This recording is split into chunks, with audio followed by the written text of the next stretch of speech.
कलाकार उसमें कैसे मदद कर सकते हैं, ये भी हो सकता है। क्यों सुनील जी, आपका क्या ख्याल है? सही बात है। निर्देशक के साथ अगर हम बैठकर लिखें तो थोड़ी सुविधा होती है, क्योंकि निर्देशक का एंगल होता है कि मंचित कैसे हो रहा है। लेखक की अपनी दृष्टि होती है, उसकी कल्पना अपनी होती है कि वो क्या सोच रहा है, जैसे कमरे का सीन है।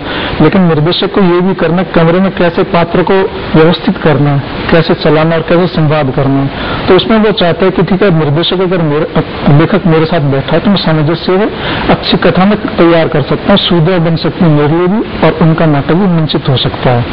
उनकी ये ख्वाहिश रहती है। वैसे सुनील जी, मैं आपसे जानना चाहूंगा, जैसे इन्होंने बताया कि नाटक करते हुए लिखने की प्रक्रिया शुरू हुई, तो आपने कैसे लिखना शुरू किया था? मेरी ऐसी कोई प्रक्रिया नहीं थी। मैं हालांकि पढ़ने से भी बचता था, पढ़ने का शौक भी कम था मुझे। ये शौक कॉलेज में हुआ था, और मैं जिनसे पढ़ा वो जाने माने साहित्यकार हैं, डॉक्टर नील किशोर आचार्य।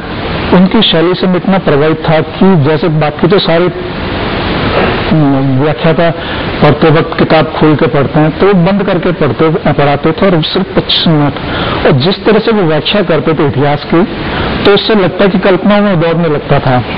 और वहीं से मुझे प्रेरणा मिली, और उन्हीं की प्रेरणा से मैंने सबसे पहले ऐतिहासिक कथानक पर संवेदना की संतान नाटक लिखा था। और शायद वही कारण है कि उन्हीं को मैंने ज्यादा पढ़ा है, और उन्हीं की देखरेख में मैं ये चला, और जो श्रृंखला चल रही है। वो जी, आपने जो सर्वाधिक नाटक बच्चों के लिए लिखे हैं, जहां तक मेरी सूचना है, और उसमें भी खासतौर से जो देशभक्ति और बड़े महापुरुषों वाले चरित्रों को रखकर या पौराणिक चरित्रों को लेकर, उसके पीछे क्या मुख्य सोच रही है? मेरी प्रमुख सोच यह रहती है कि नाटक एक ऐसी विधा है, हमारे आचार्य भरत मुनि, जिन्हें नाट्यशास्त्र के प्रणेता कहते हैं, 5-7 हजार साल पहले भरत मुनि ने नाट्यशास्त्र की रचना की। तो तब से नाट्य विधा सबसे लोकप्रिय विधा है कलाओं में, जितनी ललित कलाएं, मंचीय कलाएं हैं उन सब में। तो जब नाटक सबसे लोकप्रिय कला है, तो मुझे लगता है कि इस लोकप्रिय कला का उपयोग इस रूप में भी होना चाहिए कि हम समाज को या बच्चों को संस्कार सीखने के लिए इनसे प्रेरित कर सकें, नाट्य विधा सिखाने के साथ साथ में।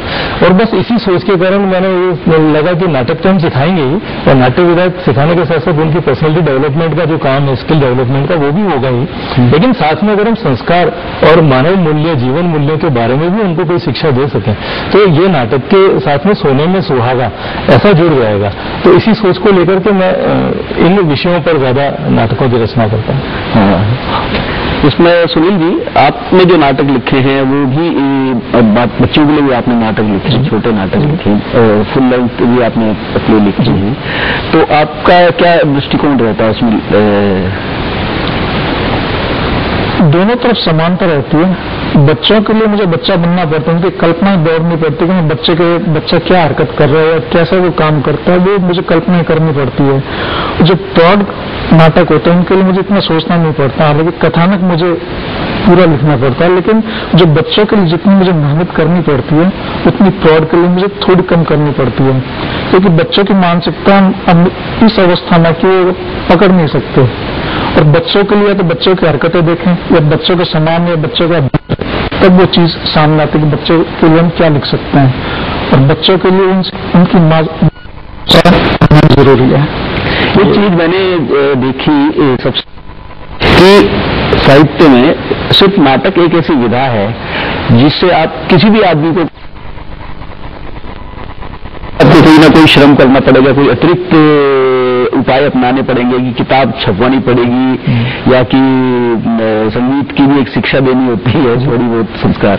लेकिन नाटक एक ऐसी चीज है जो मंच पर होती है, मंचित, तो हर आदमी उसको समझ जाता है, उसके लिए कुछ उसको अलग से सीखने की जरूरत नहीं होती है। लेकिन इसके बावजूद ये सच है कि हमारे दर्शक नाटक से दूर होते जा रहे हैं, और उस दूर होने में एक जो बड़ा कारण तो हम देख ही रहे हैं कि वो चाहे टेलीविजन हो या संचार की दूसरी